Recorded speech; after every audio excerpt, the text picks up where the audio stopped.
second part of this cooking process. Earlier on, we were able to harvest the amaranth or the superfood here, or the mchicha. It has a lot of names in many different languages, but I'm just gonna call it their scientific name, amaranth. I was able to chop it up, and I do have the onions, red pepper here, and then this is bouillon cubes, and I have 3 pieces. This is paprika, this is garlic, and this is my tomato paste. So I don't even use tomatoes because I do have this alternative. So guys, come to the stove here. I will be because the amaranth is super duper tender, I'm just gonna be frying it. No boiling, no steaming, the way my mom used to do it. I'm just gonna fry it straight out of in this state over here. So hii nile I was able to chop it kata vizuri. I mean, not fine, but like in decent sizes. So we're gonna get this olive oil to warm up, and then I'm gonna pour my onions and my fresh spices in here. And I'm not using a lot of spices because this vegetable is it's full of spices by itself. So the most I can do is tomato product, and that's just to change a little bit of color. It also has some preservative aspect on it too. So disregard that. I'm waiting for this to start getting hot, and then I can add food here. So if you love this kind of content here, and you don't mind sharing with your friends, please do that. Just share, it's free. And also try to subscribe, it's free. By doing that, you're helping out a lot, and I do love you. I do appreciate all of you guys. Alright, so let's see, find out. This is how I find out if it's, looks like it's hot. Not super hot, but good enough.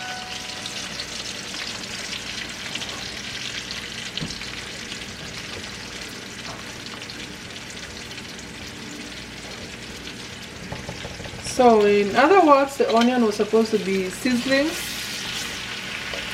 So I kind of screwed it up, but it's gonna be fine.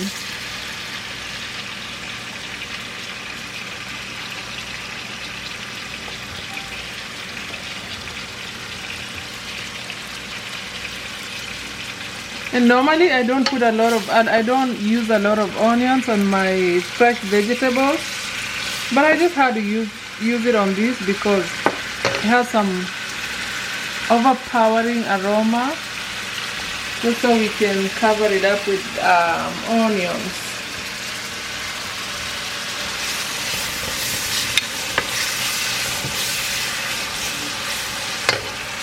So that might need some waiting a little bit.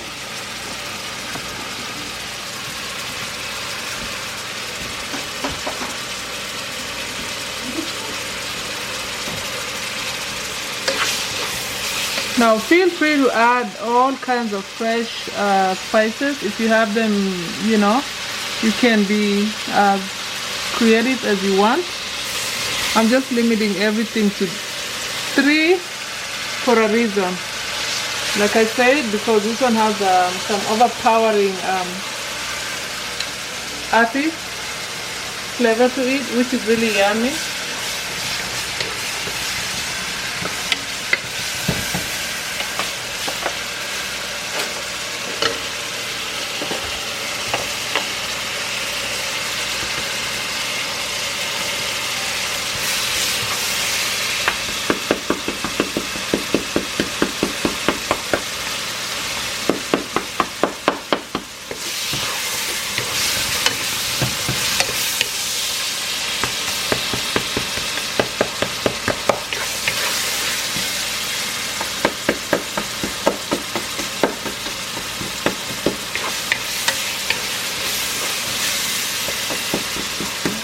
So I'm breaking up the bouillon cubes.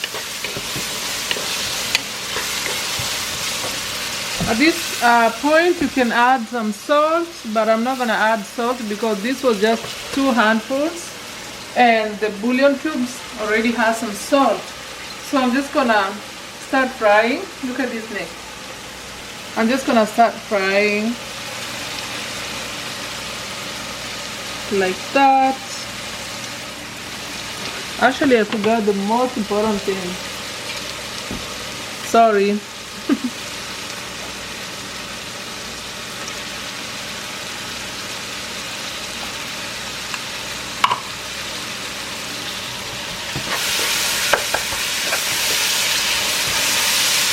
So that is a tomato product.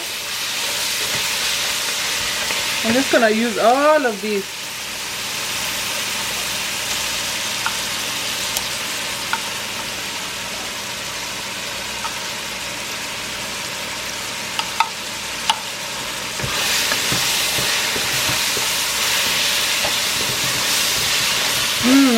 I love the smell already. Smells really good.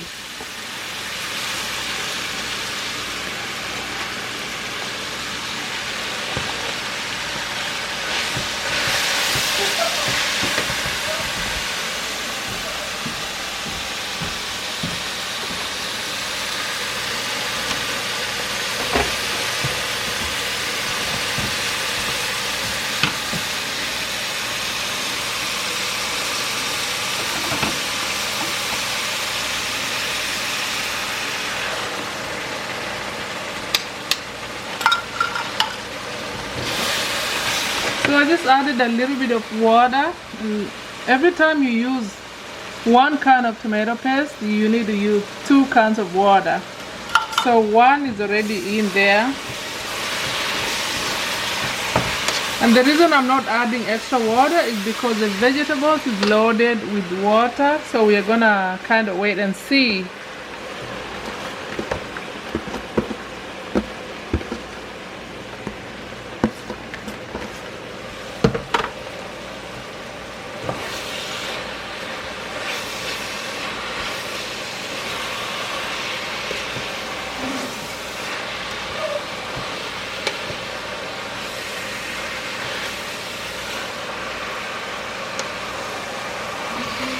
Starting to look really good.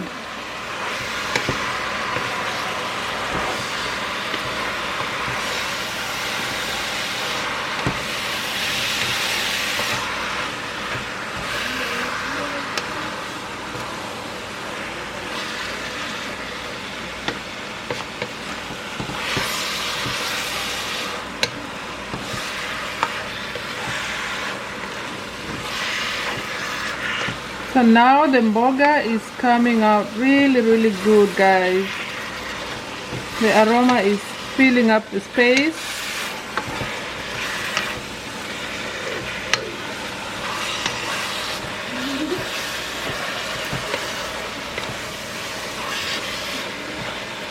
And I'm just gonna add more water here.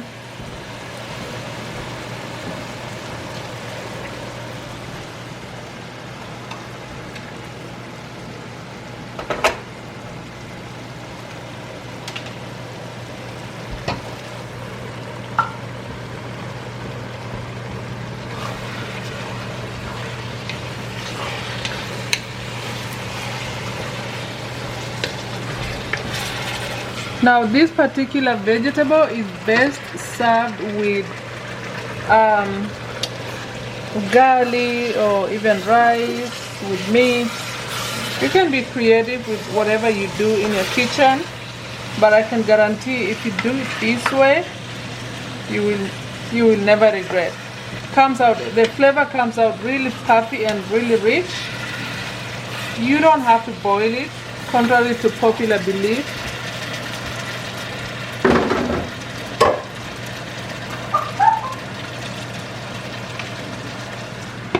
So I'm just gonna turn it off the stove and give it a few minutes, make that ugali, and then show you how it's done. Okay, hang on in a little bit. So guys, this is the final part here. In this session, I'm just gonna give you a quick tutorial of how to make ugali like my grandmother did. With that said, I do have ugali flour here, which is mixed with a little bit of wimbi or finger millet, so that you're gonna see a brown consistency. So here is my boiling water, guys, and I'm just gonna dump about 2 cups in there, and then I'm just gonna use this blender. I'm just gonna use this blender here. Did I even get the mwiko? Probably not. I'm gonna use that blender here. Alafu ndio nikichomeke.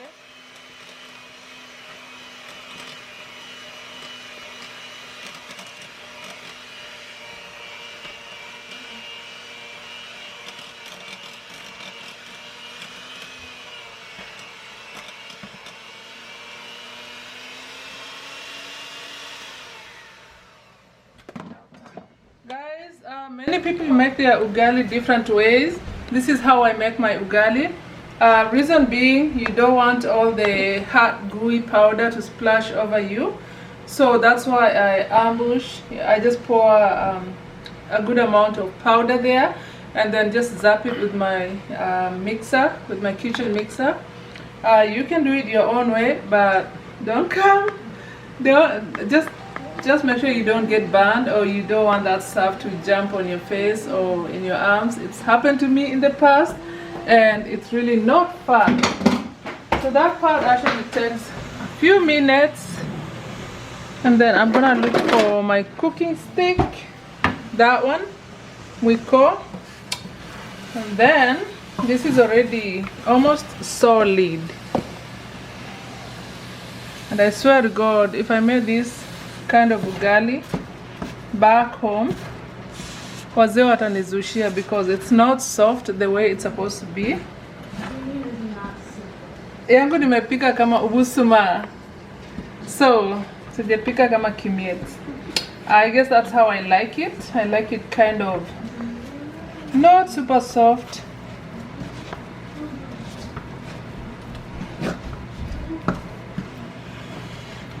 So basically, about 3 cups of water, 3 cups of powder went in there.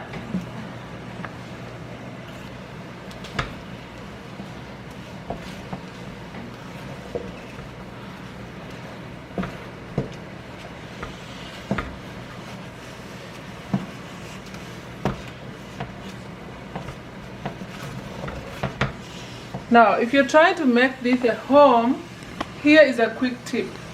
For 1 cup of powder, you need 2 cups of water. So zangu nilikuwa na about 6 cups of maji hapo, na nimetumia vikombe vitatu vya unga. So that is the dry rule when it comes to mixing flour and water, I guess in most African kitchens. So I think this ugali is already ready, but I'm just gonna steam it up a little bit so that it can paka inuke kama imeungua. So I'm just gonna cover that up a little bit paka inuke kama imeungua. In the meantime, I'm gonna get ready my bowl, and I'm gonna put this away. And whenever you are, just go ahead to the subscribe button and subscribe right now. I'm gonna be back here with ugali. Hiya.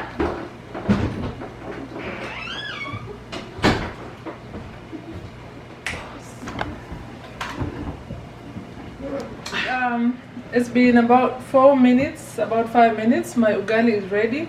Actually, I was serious about covering this ugali because this is a wimbi ugali, and wimbi seems to take a little bit more time than plain corn.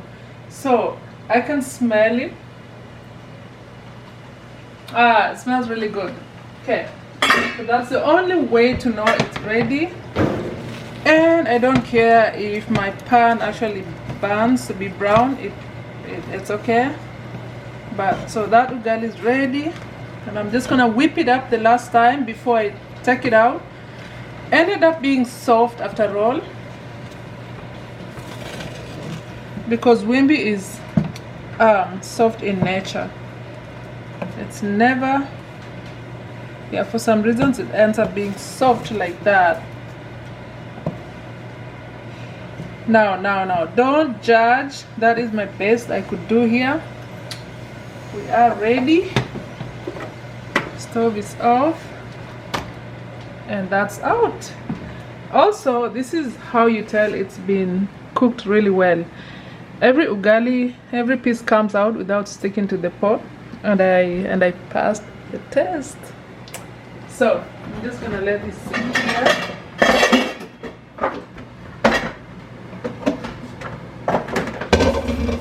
Pour water, and this one here is ready. It doesn't stick to the pot. That's how you know it's ready. My god, that smells really good. Oh my god, that smells really good. So our mboga, which was steaming all this time, was long ready. Let's find out. Simmering. It's all ready. It actually looks really good. Probably a little bit more soupy, and that's fine. This is actually I ruined it because it came actually really good. It smells really good. So people should come here and enjoy their food. I'm gonna pour everything here.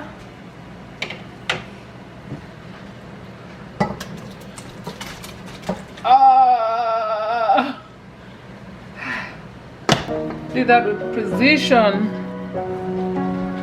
People should come and serve their food right there.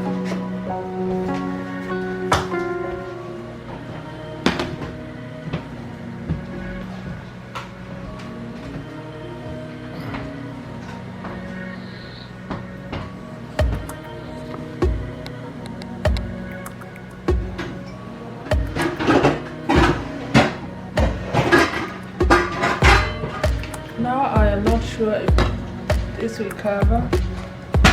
Seems to be working. And so people should come and eat their food. It's so ready.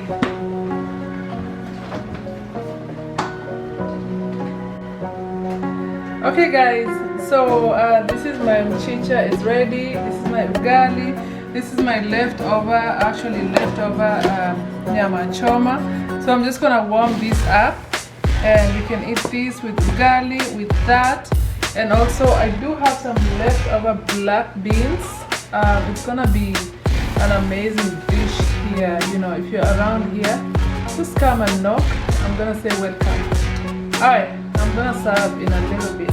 Get people to come and eat and enjoy my amazing ugali with leftover nyama choma.